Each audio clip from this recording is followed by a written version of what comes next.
Hi, Pavvi. How are you? I'm very well. Thank you very much. How are you doing? We're doing great. Thank you very much for joining Spark of Change, and we cannot wait to hear from you about the ways in which we can build the new sustainable business model, because I think this is something we all have in mind when we think about 2020 or 2021 and the new reality in the events. So the stage is yours. Of course. Thank you very much. Back in 1984, two friends named Mike and Doug, they started a company and they wanted to basically take on the digital revolution. It's in 1996, they launched a pager which was focused on digital communication, and within a couple of decades, their devices became really popular. They launched a smartphone in the year 2000 and it took the market by storm. They were so popular at one time that almost every other user owned their phone, or if they did not, then they wanted to own one. They had a lion's share of the market in the late 2000s. However, their sales started to drop. The devices which were so popular back in the day, they started diminishing. Today, you hardly see their devices anywhere. You know why that happened? They did not change. The name of the company is BlackBerry. They did not listen to the consumers who were looking for more flexibility and options for apps on their phones. Consumers opted for more open platforms like Android and iOS, which took over the market. Now, this example may not sound relevant, but the things we can learn from this can help us shape the future of our industry. Ladies and gentlemen, my name is Pavvi Singh, and we'll talk about how you can build a new, sustainable business model using virtual events. Now, I work with a company called Swapcard, which is one of the leading AI-based virtual event platform company, and I've been selling event technology for a little over 15 years now, and I've seen a transition in our industry. Where things were manual, then they went digital. Back in the day, if you've been planning events for some time now, you would realize that earlier we had those manual event invites, and then came emails, then came a registration system, and then eventually we had the mobile applications where everybody switched to mobile applications. So I've seen that transition, and I think I personally believe that our industry was due for a disruption for a really really long time. If you look at events overall from a bird's eye view, events were not disrupted in decades. They still used to happen the same way. You've got buyers, you've got sellers, you've got a venue, people get together, probably have a drink together, they try and have some presentations, and off they go. However, the pandemic changed everything. And because of the pandemic, almost all the event planners went virtual or are planning to go virtual. However, most of them have this sense of insecurity about the ROI from their events. So the question is, what do we do? Well, we need to listen to our consumers. Trade shows went from being a central buying marketplace to becoming one channel in the huge marketing mix. There are so many different marketing channels available. You've got digital, you've got events, you've got referrals, but trade shows somewhere just went missing in the middle of all of this. Your exhibitors, they want guaranteed leads. They seek direct order placement. They're shifting marketing expenditures to digital. Exhibition space it doesn't really guarantee quality in-person meetings. Let's take inspiration from the online dating industry earlier. I mean, they get you matches which are curated. Now, at the same time, exhibition space sales, they're basically growing by 2% per year versus digital at 16% per year. So it actually tells you how your exhibitors, they've already started investing into digital, and it was not because of the pandemic. It was even before this. So your exhibitors, they started opting for channels which were outside of your event. And why exactly is that? I mean, imagine yourself having a conversation with one of the exhibitors you are targeting for an event. Think from your exhibitor's perspective. What do they need? Do they need that per square feet of space at your event, or do they need leads? That's something we need to think about. So we need to focus on what they are looking for and stop selling this the per square feet of space, because that's not what they're really aiming for. And this is one of the reasons why they're actually moving to digital advertising now. Now, attendees, on the other hand, they were already spending more time online than offline. 35% of the Americans are happy to avoid traditional in-store shopping. I mean, ask yourself, when was the last time you went to store to actually buy a phone? I understand if you compare things back in the day, you would actually go to a store, you would buy a phone, but now you first research online. Only if you have not seen a certain kind of phone, you go to the shop, you check out that phone, and then you end up buying it. However, if you already know a product, you just go online and you place that order. Most of the users today, they search online. So the truth is that your attendees and your exhibitors, they are already online. Now, the retail industry, for example, they embrace the digital world already. Nowadays, consumers spend almost 80% of their time researching everything online. So maybe this is something which we can learn from the retail industry. I mean, it already went through a transition. Back in the day, like I said, you bought everything online, and since you've got Amazon, you've got all these, websites, you go and you end up, buying stuff from there. And I think events industry is also now due to that certain change. And there's the same thing is going to happen in the events industry as well. Attendees and exhibitors, their interactions are moving from on site to online. Let me give you an example. Imagine yourself as an attendee at an event, and you have a meeting set with an exhibitor. During that meeting, what happens? Your exhibitor, they're going to try to make you a pitch, or they do, a short presentation. They hardly ever get time to talk about pricing and closing the deal. They just do a high level overview, they collect the information, and then when they're back in the office, that's when they set up a meeting with you, and then they continue the deal and they try and close business. Compare this with a virtual event where your attendees get specific curated matches with exhibitors. They get a certain time duration where they can spend time with the exhibitor. Exhibitor, on the other hand, they have enough time to do a full product presentation instead of just doing a high level, because in a live event you've got like hundreds of people who stop by.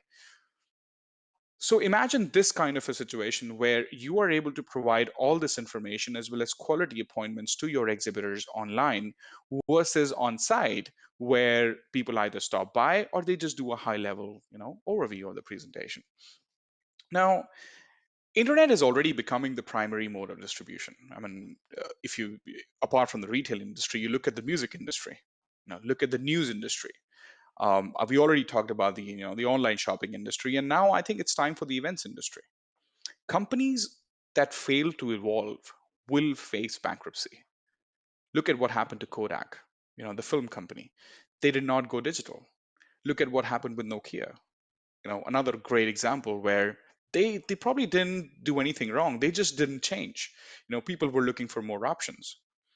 What your exhibitors want is basically a 365-day experience. Give your exhibitors the opportunities to generate leads all year round. It shouldn't be just about those 2 to 3 days where your exhibitors meet with your buyers or your different attendees and then they go back. They need a full, complete year-round engagement with their attendees where they keep getting leads, just like from an online channel, just like they do they do from Google or any other, or LinkedIn maybe, or any other digital channel. You need to reshape your value proposition and the business model. You should be selling leads and not square feet. That's what your exhibitors want. Compare the value proposition in a live event versus a virtual event.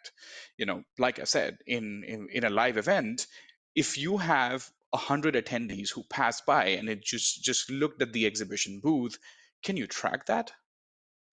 You probably cannot. I have not seen any exhibition where attendees would walk by and you would just capture their details. However, in a virtual event, you could actually track how many people stopped by your event. You can actually track how many people looked at your booth, how many people clicked and downloaded information about your booth. And then you have the ability to directly give them a video call either immediately, or you can follow up with them. So instead of having a conversation with your exhibitor, which is more like, you can buy a 6 square meter of booth, or you can buy like a 32 square meter of booth, and we're going to give you nice tables and chairs. The conversation should sound more like, I'm going to give you a complete list of people who looked at your products. I'm going to give you a complete list of people who stopped by your booth. I'm going to give you the ability to give them a direct video call. Isn't that more valuable? I mean, compare that with your with your old value proposition which you had. Hybrid events. Let's talk about hybrid. There's a lot of talk about hybrid these days. Hybrid events and the new business model will protect revenue in a long term. You need to deliver ongoing activity to your members, and not just to exhibitors, to your attendees as well. They seek a place where they can actually take their experience from the event and continue with it, instead of just experiencing that great event for a couple of days and then coming back to the office and basically forgetting everything about it.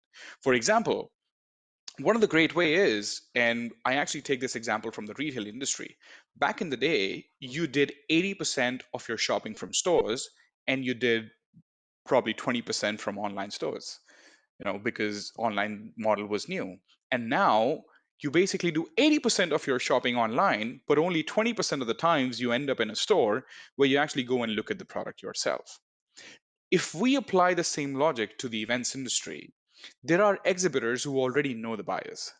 There are attendees who already know other attendees and other buyers. So in most of the cases, they already know them. In most of the cases, they will be willing to meet with them online. So 80% of your events can actually go virtual. So you have one monthly virtual events, and then one big annual event where you have face-to-face attendees and they can meet with each other. Isn't that more this model more sustainable and more, let's say, future proof? At Swapcard, we do AI based matchmaking to connect the right people at the event. And we truly believe that Event 365, which basically means that your event and community should be live throughout the year, is the future. You need to give year-round engagement to your attendees as well as year-round business to your exhibitors. And just like Charles Darwin said, it is not the strongest of the species that survives, nor the most intelligent that survives. It is the one that is most adaptable to change. And I'm going to say this again, that the events industry was due for disruption for a really, really long time. And I think it's time. We need to adapt to this new model, build a new sustainable model where you are actually talking about more of, what exactly do your exhibitors need, instead of selling them that, certain piece of area in your event. We need to talk more about what your attendees seek, instead of just, selling them the ticket and giving them the venue. We need to talk more about what do they take away from your event, instead of just talking about what kind of experience you're going to give them, on site during the event. So these are the things which you should be talking about. And I want to leave you before we break for questions, and feel free to ask anything you would like about this topic. But I want to leave you with some food for thought. Imagine if you knew 3 years ago that COVID would happen. What would you have done differently? Would you not make a business process? Would you not come up with a model? Would you not foolproof yourself for a situation like this? That's something which you should think about. With that, ladies and gentlemen, I want to open this for questions. Feel free to send me your questions, and I'll be happy to address them. Pavvi, thank you very much for this introduction to the topic. I feel that the topic is much, much broader, and you could have told us many, many other things. And I see the questions that are coming to us, although not through the platform yet. So we really, really encourage you to use the Q&A on our platform to send the questions, but we receive them via social media, which also shows us what is the strength of the social media nowadays. So please let me take a look at them and ask them to you, Pavvi. The first question that came to us is, what are some of the things which can be valuable for an exhibitor exhibiting online? It's actually a great question. And I'm going to give you an example of a live event. And I'm going to tell you what are some of the things which are not available in a live event. So imagine an exhibitor who's sitting at his booth. There are a lot of people who are passing by, and I think I just talked about this as well, that you can't really track how many people looked at your banner. You can't really track how many people looked at the big product presentation which is happening on the big screen at your booth. However, in an online environment, you can track all of that. You know exactly how many people stopped by your booth. You know exactly how many people who downloaded information about your products. You know exactly how many people who are going to request for meetings, and you can exchange their contact information, at the same time. That's one big value, and it's a huge plus because it literally changes the conversation you have with your exhibitors. That's one big value. The second big value in an online environment is you're saving a lot of cost. ROI is of two kinds. You can either generate more revenue or you can save revenue. In an online world, you're not only getting more value in terms of leads and getting the exact data about people who visited your booth, but you're actually saving a lot of cost as well because you're actually connecting with them digitally. Most of the times your exhibitors would know who their target customers are. They just need an opportunity for them to be able to connect with them. So that's another value which you get in an online environment. The third is that an online environment gives you the piece to do like a full product presentation and have deeper conversations with your attendees, instead of just doing a very quick product presentation because you have 10 people waiting in the queue. It can be more managed in an online version. So I think these are the three big values which your attendees and your exhibitors are going to get from an online event. Thank you very much. And the second question is, how do I transition from free virtual event to a paid event? All right, this is a great question, and I've basically had this question from almost every event planner I've worked with. After the pandemic, how do I switch from free to paid? Because the truth is, your attendees, and I think it is the notion is changing now. Your attendees and your exhibitors were not ready to pay, or in some cases, pay enough for a virtual environment.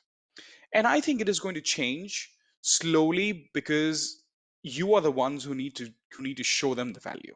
Start having these value based conversations, instead of these direct selling or transactional based conversations with your exhibitors. Start having conversations where you tell them the exact value, which we just talked about. And from transitioning from a free event to a paid event will be easier as long as you can sell more value to your exhibitors. If you show them that by investing half the money compared to what they used to invest in a live event, they can actually make two times more money or two times more leads. If you talk about exhibitors, they will actually get double the ROI at half the cost. So basically, they're maybe going three times the ROI in a digital event. So another quick recommendation in this case is that because of the pandemic, a lot of companies are, they're very uncertain about attending events, especially paid events. Some of them tried, paid events as well. They paid huge amounts of money. There are exhibitors who paid big sums of money for online booths, and they did not get the right experience as well as the right leads. Now, that doesn't mean we should stop. Choose the right platform. If your platform allows your exhibitors to have the right set of interaction with your attendees, and if it allows your attendees to have the right set of engagement, they will realize the value and they will start paying for your online events. And I think it's more of how do you put across that value to your attendees and exhibitors compared to charging them the same amount of money, or having the same kind of conversations with them. At the end of the day, share these examples with them, that how people transition from shopping from shops to online shopping, how people switched from buying CDs to now downloading music from Spotify, how people transition from clicking pictures on those big cameras with that Kodak films to now digital cameras on our phone. If I was to tell you 10 years ago that you could actually swipe left and right on your phone and get yourself a date, you would probably laugh at me. But today it is possible. People download dating applications, they swipe left and right, and they get a date. So it's the world has already transitioned. Events were, they were due for disruption for a really long time. And I think it is time when your attendees and exhibitors need to realize the value if you focus on those value-based conversations. Thank you for those thoughts. And the third question is, how do I build a year round engagement with my attendees? Great question again. And I think I touched a little bit about 365 events concept. It's one of the beauties of a virtual event is that you can have it last for as long as you want to. There is no limit of a venue where you have to vacate in a couple of days or 3 days. You can actually make your content available on demand, and this just provides you know multiple times the value as compared to a live event. And so these are some of the things, if you keep that in mind, it's going to really help you, give the exact value, or the, or should I say that, the right set of weapons in people, so your attendees arsenals. And I think when it comes to providing the real value, if it's more about your choosing the right platform. If you have the right platforms, the right tools and technologies, and it has the right weapons in your arsenals, then I think you should be able to carry it forward very easily.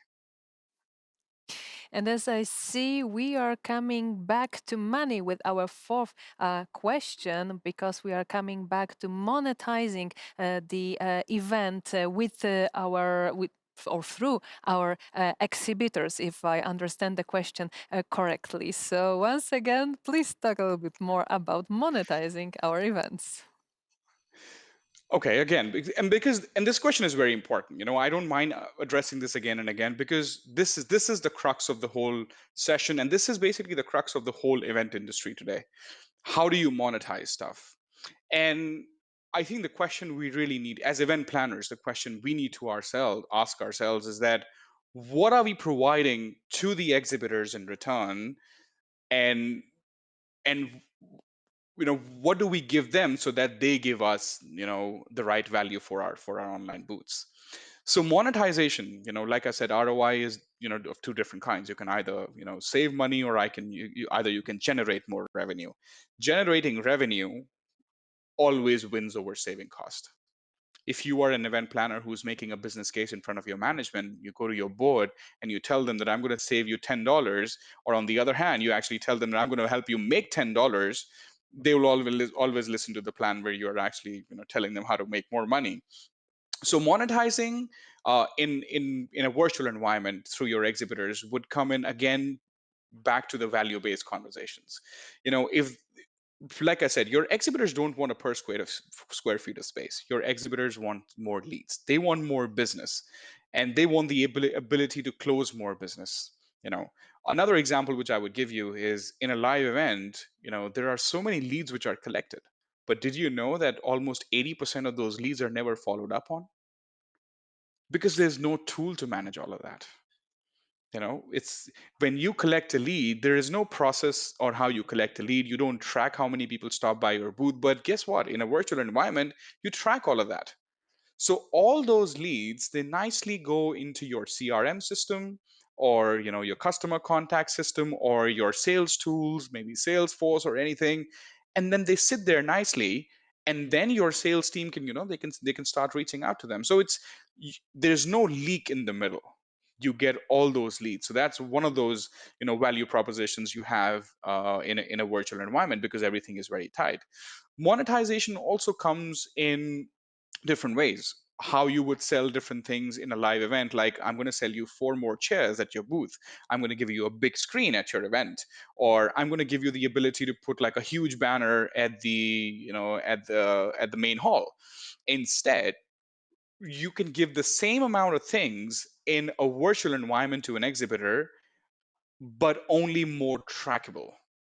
For example, if you put a big banner on the main hall at a live event, can you actually tell your exhibitor how many people looked at it?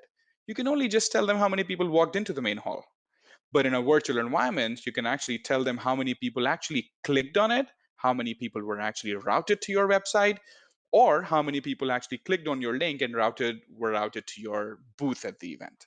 So it's just more value getting. It's just a matter of explaining them. And it's more sustainable. It's future proof. Like I said, think if you already knew that COVID is about to strike in the next 3 years, what would you do? Wouldn't you come up with such a model?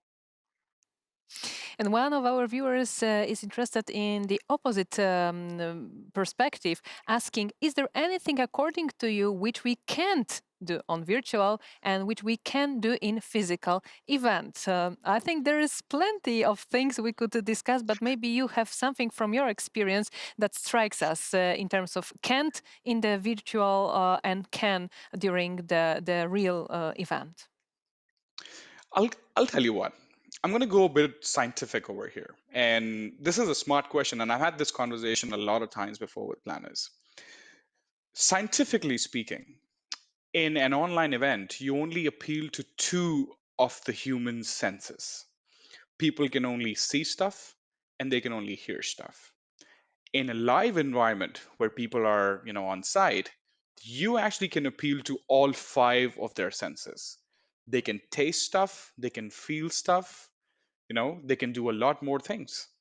So the idea is that how do you use these two senses in which you can during the in a virtual environment, how do you use them more to the full so that your attendees have a more immersive experience? Now, so this was scientifically speaking, these two things on what's the difference between a virtual event or a live event. So, like I said, you can't really make people taste stuff, but you can send them stuff which makes them feel more lively. For example, I have a great example over here. One of my clients sent me this. This is basically aroma oil. So they send this to me that well, when you start speaking at your event, why don't you light this? It's going to help you get more engaged with the event, and it's going to create a nice ambience around you. Another example which I give is that, and I'm sorry, I'm focusing more on positives because at the end of the day, you can only focus on these two senses of a human being in a virtual environment. So why don't you use this more compared to those three other senses? And I also have a bad example. I remember having a conversation with one of my clients. They do baking events. Their exhibitions are all about baking bread, and it's lovely when you walk onto that exhibition floor because you can smell different kinds of breads and it's full of aroma. It's amazing. But can you do that online? Probably not. Can you do baking videos, baking technique videos, and post them online? You certainly can. Is there an alternative? Yes, there is. Can it be as good as a live event in this particular case? Probably not. So, like I said, it has to be a good mix. Think post pandemic now because the vaccines are already here. So earlier, when attendees used to go 80% of the events on site, and then rest of the were where they would do Zoom calls and stuff, now they would be open to doing 80% of your events online and then doing just 20% trade shows in person. So I think this is the basic difference between a live event and an online event. And can you talk more about the year-round engagement you've mentioned, keeping platform sites open for continued engagement or community? This is the last question that we have in this Sure, panel. sure, great question. So um, why does an attendee attend an event? It's There are basically two reasons why an attendee would attend an event, overall. Either they need education or they need more networking. You pick up any event, it's going to fall into any of these categories. Either they're looking for more education, they want to learn something, or they want to network with people, which eventually turns into more business. Creating year-round engagement is all about providing these two things in a more sustainable and in a long-term manner. If I'm somebody who's interested in education, when I go to a live event, wouldn't I be interested in receiving the same kind of education throughout the year? If I'm interested in networking with a certain set of attendees at a live event, wouldn't I be interested in, you know, networking with the same like-minded people throughout the year because it's beneficial for my business? The only thing which controlled us from doing that was that venues are expensive. You can't have, an event running for one full year. So your attendees wouldn't, fly down to your venue. Your exhibitors won't keep, sitting there with their stuff. However, guess what? In a virtual environment, it is possible. Now, this is not even, post-pandemic thinking. I know a lot of exhibition providers who actually started creating their community websites even before the pandemic. So their idea was that people attend a trade show, and then the same kind of content and community is available online where they can keep in touch with all those attendees who attended that particular trade show or that particular exhibition. It keeps them alive, keeps the discussion alive. We always talked about how do you let your attendees take that event experience away with them and carry it along for a longer period of time? This is the answer. You give them a community where they can keep talking to people, where they can keep talking to their buyers, their sellers, keep receiving updates about the industry. And if they have to buy something, they just buy it from there. That's what marketplace is. Um, if I am, if and again, I'm going back to the same example. In a retail industry, if I had attendees, or I'm sorry, if I had buyers who would buy stuff from shops earlier, now they research everything online and now they go to specific websites to buy that. If you have to buy a phone, you go to Amazon. If you have to buy, dog food, I have a dog, you go to Amazon. If you have to buy anything, you go to Amazon or these three websites. You can create the same kind of marketplace online with your community, so that imagine you have a community of buyers from a specific industry and you're letting them buying their products from a marketplace of the same industry. Imagine the kind of business model it is, because you can't really do it in a live environment. So it's more ROI for you.